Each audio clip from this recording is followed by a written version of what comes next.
Allow me to tell you about a place in Pennsylvania which has had a fire burning underground since 1962. Yes, an underground fire burning. Now, if you've ever seen the movie Silent Hill, the inspiration for the physical environment in that movie comes from this real place. So let me tell you what happened. So it was a coal mining town, okay? A fire started in May of 1962 underground. Now, there are disagreements about what or how or who actually started the fire.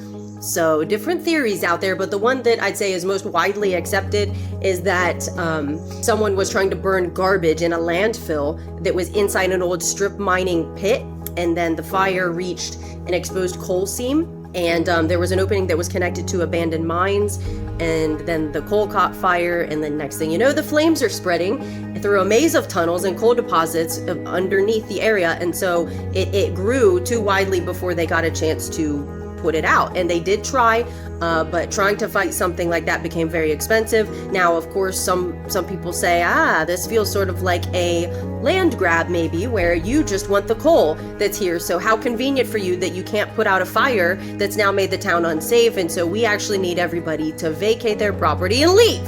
So some people felt that way about it, but regardless of whether that's true or not, what's interesting here is that it's been burning underground since 1962. The road would just split, and so gases and steam would come up unexpectedly. There's no way to predict where they're gonna just pop up and split the road, and carbon monoxide was entering buildings. So really this place is unsafe, and the ground is unstable because it's cracking and it's very hot what's coming up out of the ground.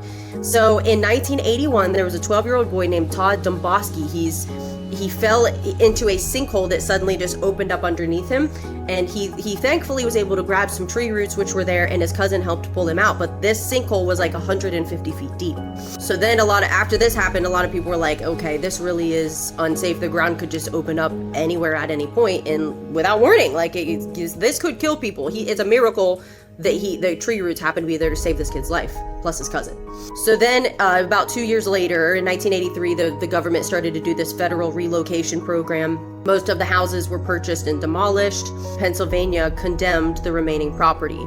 There were a few residents who refused to leave, and then they did come to an agreement they could stay there for the rest of their lives. But even today, there are only a few people there. So it's literally like, it just looks like an abandoned kind of like ghost town. Now, there is a portion of Pennsylvania's Route 61 which kind of got famous as this burning road. They called it Graffiti Highway because a bunch of people went in and they painted graffiti all over it, and it was badly cracked because of the heat that kept coming up and splitting the road, but they did end up covering it. So if you look for the pictures of it, you can find them, but it doesn't look like that today because they've covered it. You can go visit, although it's just discouraged that you go in there because again, it's still burning, and there are disagreements on how much longer it may continue to burn. It could be 100 more years should the Lord tarry. I will include this one fact because, like I said, there are various opinions on how the fire started and all this, what really happened with trying to get residents to vacate their property and all that. There is something interesting. This you would probably consider to be local folklore, but it's called the priest's curse. So it's a dramatic local legend, and it predates the fire by almost a century. So it's 1869, and there's a Catholic priest named Father Daniel Ignatius McDermott, and he was actually assaulted by men associated with the Molly Maguires.